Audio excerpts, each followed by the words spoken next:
वापस देख लो। अपन इसमें ए के साथ आपने जो ट्रांजेक्शन किया है उसको सिमिलर ट्रांजेक्शन आपने जो आउटसाइडर के साथ कर रखा है उसके साथ कंपेयर करते हैं और उसको कंपेयर करने के बाद अपन निकालते हैं आर्म्स एंड प्राइस। इस मेथड में generally arms and price per unit में निकलती है। अगर पर यूनिट में डाटा दे रखा है तो पर यूनिट में डाटा ही नहीं दे रखा, आपको पूरा डाटा ही टोटल में दे रखा है, यूनिट की डिटेल नहीं बता रखी, फिर टोटल में निकालनी पड़ती है, फिर तो बात ही अलग है। लेकिन जनरली इस मेथड में अपन आर्म्स एंड प्राइस कैसे निकालते हैं, पर यूनिट में निकालते हैं। क्या लेते हैं, जो भी आपने आउटसाइडर के साथ ट्रांजेक्शन किया है उसमें जो भी आपने प्राइस चार्ज करी है, सेल वाला केस है तो, परचेज वाला केस है तो जो प्राइस पे करी है वो ले लेते हैं, मतलब आउटसाइडर वाली प्राइस लेते हैं, आउटसाइडर वाले ट्रांजेक्शन की प्राइस लेते हैं, उसको उठाते हैं क्योंकि वो प्राइस सही प्राइस होती है।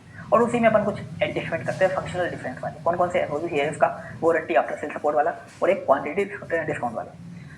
ये करने के बाद आपकी आ जाती है आर्म्स एंड प्राइस। एग्जांपल लिया मैंने, नेस्ले इंडिया लिमिटेड ने सेल करी चॉकलेट यूएस लिमिटेड को, अपनी एसोसिएट को 5000 unit at the rate 350 per unit. Similar chocolate उसने सेल कर रखी है एक आउटसाइडर एबीसी लिमिटेड को 3000 unit at the rate 800 per unit.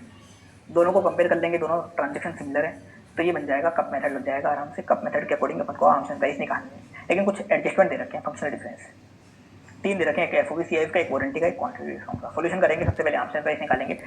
कौन सी प्राइस उठाओगे आप, आउटसाइडर के साथ जो ट्रांजेक्शन किया उसने क्या प्राइस चार्ज करी है, 800 रुपये चार्ज करें, 800 से स्टार्टिंग करेंगे, 800 से स्टार्टिंग करेंगे। ए वाली प्राइस नहीं उठाएंगे, 350 का भी मत उठा लेना, 350 प्राइस तो झोल वाली प्राइस है, गड़बड़ प्राइस है, इसको मत उठा लेना, ये नहीं उठाना, 800 रुपये अपन उठा लेंगे। अब प्लस माइनस करेंगे, पहले एफओबी सीआईएफ का एडजस्टमेंट। ए को सेल करते हो तो सीआईएफ पे करते हो, और एबीसी जो आउटसाइडर को सेल करते हो तो एफओबी पे करते हो। सीआईएफ में क्या होता है, जो इंश्योरेंस और फ्रेट का खर्चा है सेलर को अपनी जेब से भुगतना पड़ता है, और एफओबी में क्या होता है, इंश्योरेंस और फ्रेट का खर्चा बायर अपनी जेब से देता है। तो जब आप आउटसाइडर को सेल करते हो तो वो बायर बेचारा खुद देता है एफओबी का, मतलब क्या बोलते हैं, इंश्योरेंस और फ्रेट का खर्चा 40 रुपये का, 40 रुपये का लगता है, वो खुद देता है। लेकिन जब आप ए को सेल करते हो तो आपको खुद को देना पड़ता है 40 रुपीज़।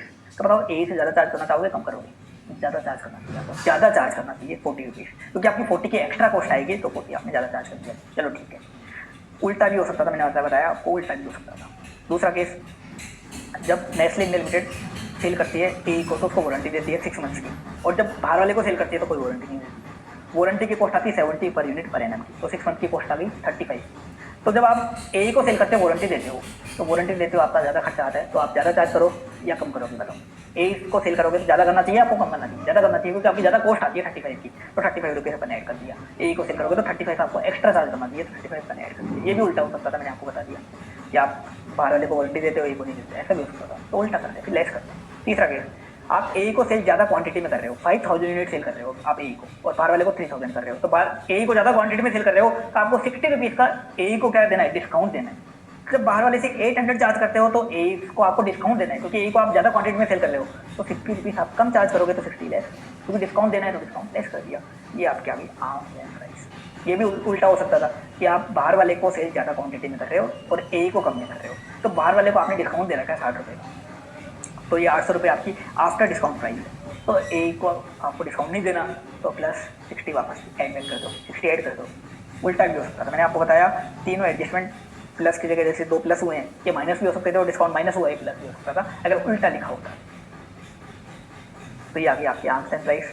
अब नेस्ले इंडिया लिमिटेड की आपको इनकम बढ़ानी है, कितनी बढ़ जाएगी, 815 पे ट्रांजेक्शन करना चाहिए था, उसने कितने पे किया, एक के साथ 350 में सेल करी है और 5000 यूनिट सेल करी है। 23,25,000 से उसने अपनी इनकम कम दिखा रखी है, तो 23,25,000 से अपन नेस्ले इंडिया लिमिटेड की इनकम को बढ़ा देंगे, ये हो जाएगा प्राइमरी एडजस्टमेंट, ये हो गया प्राइमरी एडजस्टमेंट।